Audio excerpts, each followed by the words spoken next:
ఇది one of the very big power. అందువల్ల ఎట్టి పరిస్థితుల్లో మోడీ బెదిరింపులను భారతదేశం అంగీకరించకూడదు. రివర్స్గా మోడీకి అర్థమయ్యే భాషలో చెప్పాలి. చెప్తాడు మోడీ అని ఆశించుదాం, చెప్పనప్పుడు ప్రశ్నించుదాం. అండ్ ఇంకొకటి, చాలామంది భారతీయ విద్యార్థులు అమెరికాలో చదువుకుంటూ ఉన్నారు కదా సార్, దాదాపు 3 లక్షల మంది. సో ఇన్నాళ్ళు ఏం చేశారంటే వాళ్ళు పార్ట్ టైం జాబ్స్ చేసుకుంటూ అక్కడ సర్వైవ్ అయ్యేవాళ్ళు. ఎందుకంటే చాలా ఇబ్బందికర పరిస్థితుల్లో, అంటే ఇప్పుడున్న సిచ్యువేషన్లో పార్ట్ టైం జాబ్స్ చేస్తే వీసా రద్దు చేస్తామని ట్రంప్ ప్రకటించిన నేపథ్యంలో ఒక 18,000 మంది ఇలా ఈ తనిఖీల్లో 18,000 మంది విద్యార్థులను కూడా ఆల్రెడీ పట్టుకున్నట్టుగా సమాచారం సార్.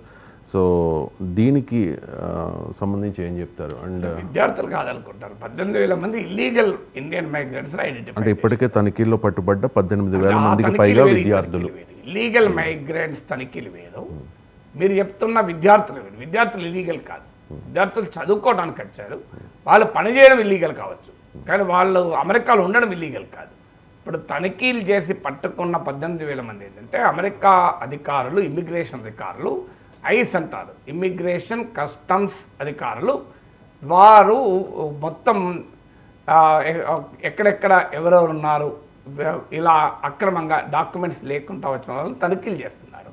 అలా తనిఖీలు చేస్తూ భారతీయ దేశానికి చెందిన వాళ్ళు ఇప్పటికే గాట్రమల్ల, నేను చెప్పాను కదా మీకు, 950 మంది గాట్రమల్ల వాళ్ళను మిలిటరీ ఎయిర్క్రాఫ్ట్లో, కార్గో ఎయిర్క్రాఫ్ట్లో పంపిస్తున్నారు. ఇప్పటి వరకు గాట్రమల్ల, బ్రెజిల్, మెక్సికో వాళ్ళను పంపించారు. భారతీయులు కూడా 18,000 మంది ఉన్నారు. ఆ 18,000 వేరు, ఇది వేరు. వీళ్ళు ఇల్లీగల్ మైగ్రెంట్స్ కాదు, దే ఆర్ లీగల్గా చదువుకోవడానికి వెళ్ళిన వాళ్ళు. కానీ అమెరికాలో ఉన్న రూల్ ఏంటి అంటే చదువుకునే విద్యార్థులకు ఆన్ క్యాంపస్ జాబ్స్ చేసుకునే వెసులుబాటు ఉంటుంది.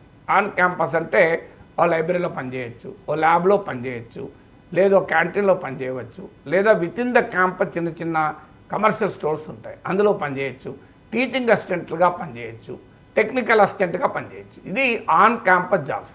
కొంతమంది ఈ ఆన్ క్యాంపస్ జాబ్ చేసే వాళ్ళే ఉంటారు. అందరికీ ఆన్ క్యాంపస్ జాబ్ దొరకవు కదా. సో అప్పుడు ఎందుకంటే డిమాండ్ ఎక్కువ, సప్లై తక్కువ. సో అందువల్ల వీళ్ళు బయటికి వచ్చి హోటల్లో, గ్యాస్ స్టేషన్లో, రెస్టారెంట్లో, చిన్న చిన్న షాపులో పనిచేస్తూ ఉంటారు. ఎందుకంటే మీకు ఒక అమెరికాలో ఎంఎస్ చేయాలంటే ట్యూషన్ ఫీజు అన్ని ఖర్చు అవుతుంది. ఒక రీజనబుల్లీ గుడ్ యూనివర్సిటీ అయితే 50 లక్షల వరకు ఖర్చు అవుతుంది, కనీసం 50 లక్షలు. ఎందుకంటే నా కొడుకు కూడా ఎంఎస్ చేశాను నార్త్ ఈస్టర్న్ యూనివర్సిటీ బాస్టన్లో. నా ఖర్చు అయింది ఆ రోజుల్లో 2015లో వాడు యూఎస్లో వెళ్ళాడు. సో అరౌండ్ 50 lakh ఖర్చు అయింది.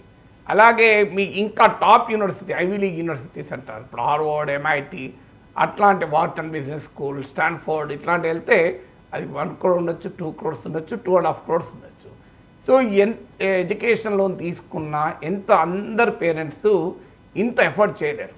అందువల్ల కొంత లోన్ తీసుకున్నా అక్కడ లివింగ్ ఎక్స్పెన్సెస్ కొరకు అక్కడ పని చేస్తుంటారు. ఆ లివింగ్ ఎక్స్పెన్స్ ఎందుకంటే అమెరికన్ ఎడ్యుకేషన్లో చాలా ఫ్లెక్సిబిలిటీగా ఉంటుంది.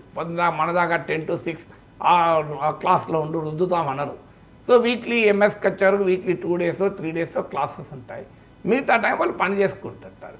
ఎంఎస్ అయిపోయినాక, ఎంబీఏ అన్న ఎంఎస్ అయిపోయాక, కోర్స్ అయిపోయాక ఓపీటీ అని ఉంటుంది. సో ఆప్షనల్ ప్రాక్టికల్ ట్రైనింగ్, అది అంటే ప్రాక్టికల్ ట్రైనింగ్, ఇండస్ట్రీ ఎక్స్పీరియన్స్ కొరకు పని చేసుకోవడానికి అఫీషియల్గా అనుమతిస్తారు. అప్పటికీ కూడా నీకు ఉద్యోగం వచ్చి H1B వీసాల మీద నువ్వు వెళ్ళకపోతే ఇండియాకి రావాల్సింది, అది ఓపీటీ. అందువల్ల ఇప్పుడు ట్రంప్ ఇది వాస్తవంగా భారతదేశ విద్యార్థిని టార్గెట్ చేస్తూ ట్రంప్ తీసుకున్న చర్యలు కాదు. ట్రంప్ తీసుకున్న చర్యలు ఏంటంటే అమెరికన్ల ఉద్యోగాలను దెబ్బతీస్తున్న మైగ్రెంట్స్ పైన టార్గెట్ చేస్తున్నాడు. వాస్తవంగా వైట్ అమెరికన్స్ కనుక గ్యాస్ స్టేషన్లో, రెస్టారెంట్లో పనిచేయాలి అంటే ఆ గ్యాస్ స్టేషన్లో దివాళీ తీస్తారు. మనకు కాదు సమస్య వాడికి.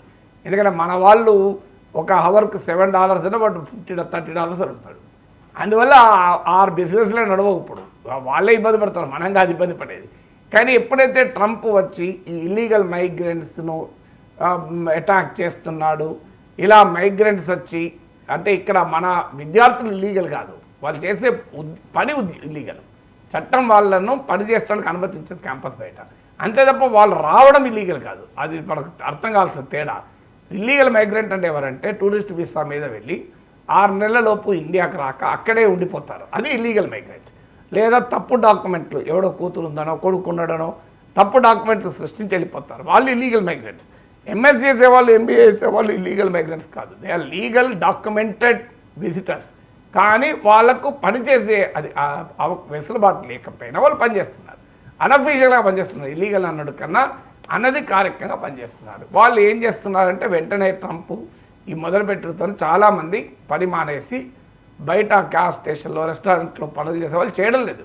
వాళ్ళు చాలా ఇబ్బందులు కూడా ఎదుర్కొంటున్నారు. ఎందుకంటే అటు పేరెంట్స్ను డబ్బులు అడగలేరు, ఇక్కడ క్యాంపస్లో జాబ్స్ లేవు, బయట పని చేయాలంటున్నాము. ట్రంప్ ఎక్కడ పట్టుకుంటే మరి నువ్వు ఇల్లీగల్గా పనిచేస్తున్నావు కదా అని ఇండియాకి డిపోర్ట్ చేస్తారేమో అని భయం. సో అందువల్ల ఆ టెన్షన్ మాత్రం ఖచ్చితంగా మన పిల్లలు అనుభవిస్తున్నారు. Right sir. ఇక నెక్స్ట్, అత్యంత ధనిక పార్టీ భారతదేశంలో Bharatiya Janata party sir. Bharatiya Janata party వద్ద ప్రస్తుతం 7,113.80 కోట్ల నిధులున్నట్లుగా ఎలక్షన్ కమిషన్ ప్రకటించింది. కాంగ్రెస్ ఖాతాలో 857 కోట్లు, బీఆర్ఎస్ విషయానికి వస్తే 1,515 కోట్లు, తెలుగుదేశం పార్టీ 265 కోట్లు. అంటే ఇక్కడ హ్యూజ్ డిఫరెన్స్ కనిపిస్తుంది సార్. భారతీయ జనతా పార్టీకి 7,113 కోట్లు అయితే కాంగ్రెస్ పార్టీకి 857 కోట్లు.